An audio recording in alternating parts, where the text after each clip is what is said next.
Anda kembali bersama saya Sandaya dari World Trade Center Kuala Lumpur. Kita berdiskusi ataupun membincangkan isu-isu semasa. Kita mengemas kini berita dalam dan juga luar negara. Tetapi dalam masa yang sama, pastinya tumpuan kita terus terarah kepada Datuk Seri Ismail Sabri Yaakob, Perdana Menteri Malaysia yang ke-9.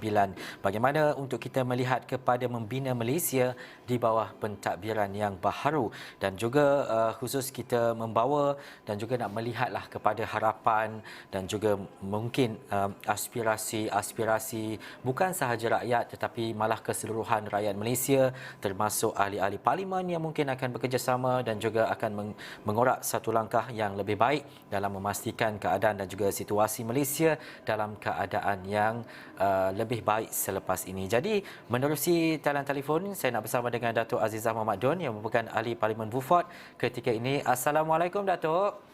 Waalaikumsalam Ihsan. Ya Datuk, pertama sekali Datuk melihat kepada selesai tadi Datuk Seri Ismail Sabri Yaakob mengangkat sumpah sebagai Perdana Menteri Malaysia yang ke-9.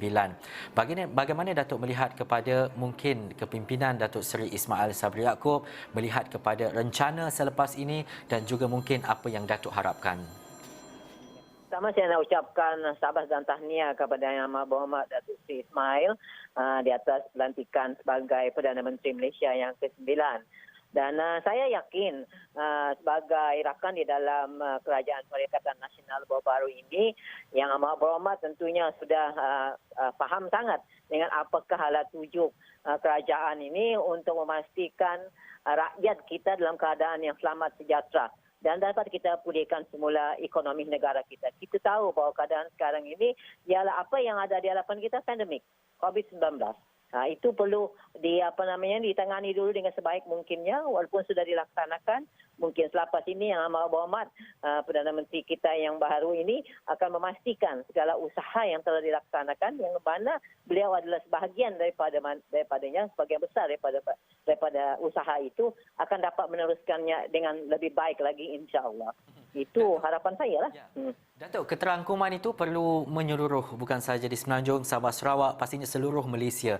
Bagaimana Datuk melihat kepada mungkin perkara yang perlu dikhususkan untuk Sabah contohnya, dikhususkan untuk masyarakat, terutamanya ketika kita nak menerima vaksin, memastikan penurunan kes-kes COVID dan sebagainya, dan juga pemulihan ekonomi dalam kalangan rakyat dan juga masyarakat ini, Datuk? Ya, sebagai ahli parlimen, saya telah bercakap di dalam Dewan Parlimen dan telah meminta supaya memastikan bahawa bakalan vaksin untuk negeri Sabah itu mestilah mencukupi untuk rakyat yang ada di dalam negeri Sabah ini. Bukan saja rakyat, tetapi kita jangan lupa juga kita ada dalam negeri Sabah ini bukan warga negara Sabah, pekerja di ladang dan sebagainya. Mereka ini juga perlu diberikan vaksin. Oleh kerana itu, peruntukan ataupun bakalan vaksin untuk negeri Sabah itu mestilah melebihi lagi daripada rakyat yang ada, kerana mengambil kira mereka yang bukan rakyat di negeri Sabah tetapi berada di dalam negeri Sabah ini. Dan itu adalah penting, kerana kalau kita mau selamatkan rakyat di negeri ini, maka kita kena pastikan semua menerima vaksin. Dan itulah harapan saya sebagai wakil rakyat daripada negeri Sabah, supaya ini dapat dipastikan berterusan daripada kerajaan yang terdahulu dan sekarang di bawah Perdana Menteri yang baru, Datuk Seri Ismail Sabri, ini akan dapat dilaksanakan dan dengan lebih efisien dan lebih efektif lagi. Kerana kita bukan mahu saja memastikan keadaan pandemik itu dapat ditangani dengan sebaik-baiknya, tetapi lebih daripada itu memastikan ekonomi kita yang amat terjejas ini akan dapat dipulihkan semula. Kerana Sabah ini perlu kita bangkitkan semula ekonominya. Kita bergantung banyak kepada pelancong daripada luar negara, dan semua ini tentunya sekarang sudah tidak dapat lagi kita laksanakan. Maka perlunya kita mewujudkan apa yang dikatakan imuniti kelompok itu, supaya nanti kita akan dapat buka semula secara berfasa pelancongan kita di negeri Sabah ini. Dan begitu juga dengan rakyat kita yang berada di luar bandar, yang juga terjejas ekonomi mereka, mereka yang terlibat dengan perniagaan kecil-kecilan, sama sekali kaum wanita juga, mereka ini amat terjejas. Jadi bila kita dapat mewujudkan, kita dapat memastikan rakyat kita pada keseluruhannya sudah divaksinasi dan mempunyai immunity, maka tentunya lah fasa-fasa berikut dalam PPN itu dapat dilaksanakan dan bisnes akan mula lancar lagi. InsyaAllah, dan dengan ini akan dapat mengembalikan ekonomi rakyat kita keseluruhannya, insyaAllah. Jadi itulah harapan saya, memastikan supaya bukan di peringkat wilayah Semenanjung Malaysia saja yang kita berikan vaksinasi yang tinggi, tetapi Sabah dan Sarawak juga mestilah diberikan perhatian yang sewajarnya dan seimbang dengan keperluan kami di negeri Sabah. Datuk, kelangsungan itu juga perlu mendapat perhatian daripada semua ahli parlimen dan juga bagaimana kebersamaan itu perlu disuarakan ataupun perlu diterjemahkan dalam bentuk ahli parlimen dan sebagainya. Bagaimana Datuk melihat kepada dalam situasi sekarang ahli parlimen yang ada perlu bersatu hati, perlu memastikan bahawa kerjasama dan juga tindakan yang dilaksanakan oleh Perdana Menteri Malaysia ke-9 ini dapat dilaksanakan dengan kadar dan juga suasana yang baik dan juga dapat dijayakan dengan baik itu. Ya betul.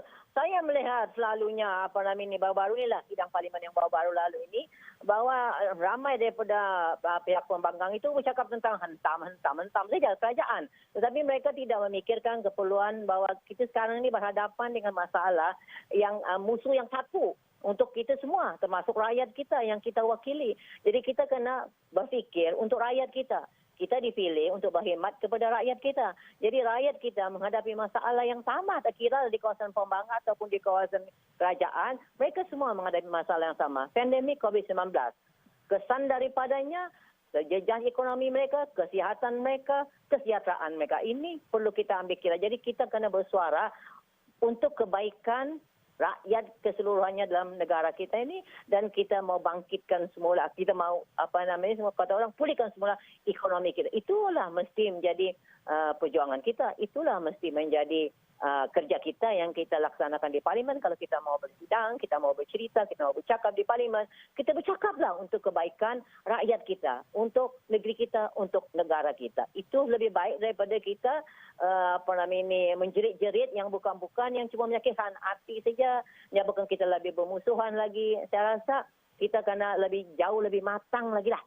Kalau orang bercakap tentang bipartisan itu, saya nampak masih belum tercapai lagi dalam negara kita Malaysia ni. Ia bercakap saja, tetapi tidak dilaksanakan karena selalu akhirnya bila bercakap tu tidak pun membincang tentang bagaimana kita boleh bersama-sama untuk memastikan kejayaan segala usaha kerajaan, untuk memastikan rakyat kita selamat sejahtera, ekonomi kita dipulihkan. Tapi yang ada kita dengar cuma yang menjerit, hentam, dan hentam. Jadi saya berharap kali ini sidang yang akan datang ini kita akan sama-sama bercerita tentang keperluan rakyat kita dan memberikan cadangan-cadangan yang waras, yang wajar untuk bagaimana kita dapat memulihkan lagi keadaan dalam negara kita yang tercinta ini. InsyaAllah. Datuk, akhir sekali, bagaimana dan juga apa harapan Datuk terutamanya untuk melihat kepada perkembangan ekonomi mungkin ada dalam kalangan peniaga rakyat Sabah khususnya yang mungkin terjejas teruk akibat pandemik COVID-19 ini. Bagaimana untuk kita melihat kepada satu jalan yang lebih baik kepada golongan-golongan ini supaya dalam situasi dan juga keadaan sekarang ini pemulihan itu perlu dilakukan segera dalam memastikan ekonomi rakyat itu terjaga, Datuk? Sebenarnya seluruh rakyat di Malaysia ini terjejas, termasuklah di negeri Sabah. Tapi apa yang penting sekarang ini, usaha ini mestilah apabila sudah ada rancangannya dan pelaksanaannya dapat dilaksanakan dengan secepat mungkin. Saya berpandangan bahawa satu cara saja untuk kita memastikan pelaksanaan asrat yang baik kerajaan itu dapat dilaksanakan sampai ke peringkat mereka yang menjadi kumpulan sasar kita. Katalah peniaga-peniaga kecil akan dapat sampai kepada mereka. Maka birokrasi itu dapat kita kurangkan sebab keadaan sekarang ini adalah luar biasa, unprecedented. Oleh kerana itu, tindakan kita pun kanalah luar biasa dan unprecedented. Cara-cara kita, mekanisme kita pun hendaklah luar biasa dan unprecedented. Kita tak boleh ikut lagi cara yang normal, yang biasa seperti dahulu, terlalu banyak birokrasi itu dan ini. Semua itu tujuan kita adalah untuk menolong rakyat kita yang terjejas, kumpulan sasar kita yang terjejas. Jadi bagaimanakah cara kita untuk membantu mereka? Tentu kita akan cari jalan bagaimana untuk mempermudahkan bantuan dan pinjaman, apa juga yang boleh mengembalikan menghidupkan semula ekonomi rakyat kita yang terjejas itu dapat benar-benar kita laksanakan dan sampai kepada sasaran kan. Inilah saya minta kepada semua pihak lah supaya kita dapat melihat ini. Dan kalau kita bertujuan yang baik, insya-Allah jika kita dapat melihat dengan mata hati kita kepada keperluan rakyat, bagaimana keadaan mereka, put our ourselves in their shoes, kata orang putih lah kan, maka kita akan dapat melaksanakannya dengan sebaik mungkin. Itu saja daripada saya. Terima kasih.